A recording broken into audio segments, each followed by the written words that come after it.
अब भारत के लिए टेंशन ये है, इन सब अरब मुल्कों में 90 लाख से 1 करोड़ तक भारतीय रहते हैं। सऊदी अरब रियाद में अमेरिकी दूतावास पर ईरान ने हमला कर दिया।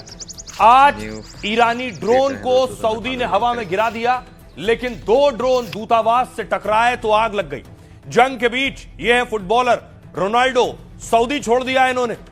रोनाल्डो अपने प्राइवेट जेट से पुर्तगाल रवाना हो गए। ईरान के हमलों पर सऊदी ने करारा जवाब देने की चेतावनी भी दी है और ट्रंप ने कहा है कि अमेरिकी लोग तुरंत मिडिल ईस्ट छोड़ दें।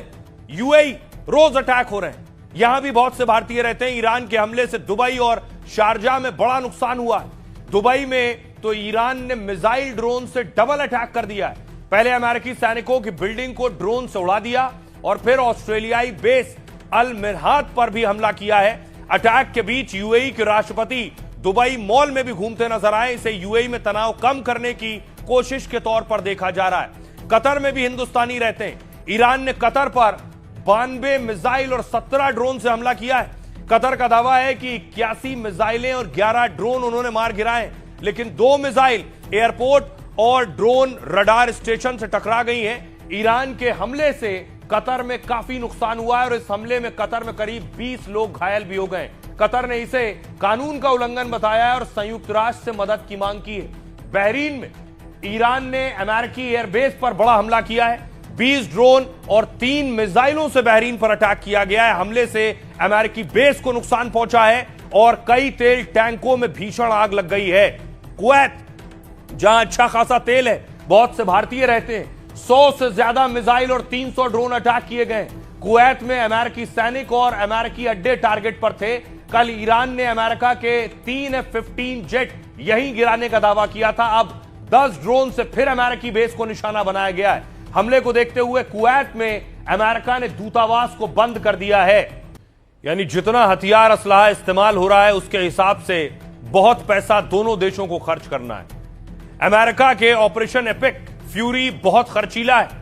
तुर्की की न्यूज एजेंसी के हवाले से अनुमान है कि युद्ध के पहले 24 घंटे में करीब 7,200 करोड़ रुपए खर्च हो गए। मतलब हर मिनट अमेरिका 5 करोड़ रुपए गंवा रहा है, हर मिनट। और जंग के 4 दिन में खर्च 25,000 करोड़ के पार पहुंच गया।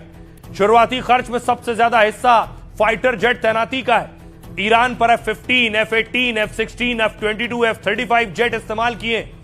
इनमें से हर एक फाइटर जेट 700 से 900 करोड़ रुपए का बताया जाता है। सिर्फ फाइटर जेट मेंटेनेंस और हथियारों के इस्तेमाल पर ही 2500 करोड़ रुपए खर्च होने का अनुमान है। 2,500 करोड़। आसमान के साथ समंदर में भी लड़ाई से बहुत पैसा बह रहा है, क्योंकि अमेरिका को समंदर में रोजाना करोड़ों रुपए खर्च करने पड़ रहे हैं। उसे समझिए, centre for new American security के डेटा से यूएसएस गेराल्ड जैसे एयरक्राफ्ट कैरियर स्ट्राइक ग्रुप को चलाने का रोजाना का खर्च करीब $6.5 मिलियन, यानी 60 करोड़ रुपए। मिडिल ईस्ट में यूएसएस गेराल्ड के साथ ही यूएसएस लिंकन भी मौजूद है, यानी समंदर में रोज का खर्च करीब 120 करोड़ से ज्यादा है। अगर तैनाती खाड़ी में हफ्तों तक रही तो लागत कई गुना बढ़ेगी। Air operations, missile defence, interceptors, drone की तैनाती हुई और इंटेलिजेंस एसेट्स से अमेरिका का खर्च और बढ़ गया है। हालांकि ड्रोन मिसाइल हमलों के खर्च का सटीक आंकड़ा मौजूद नहीं है।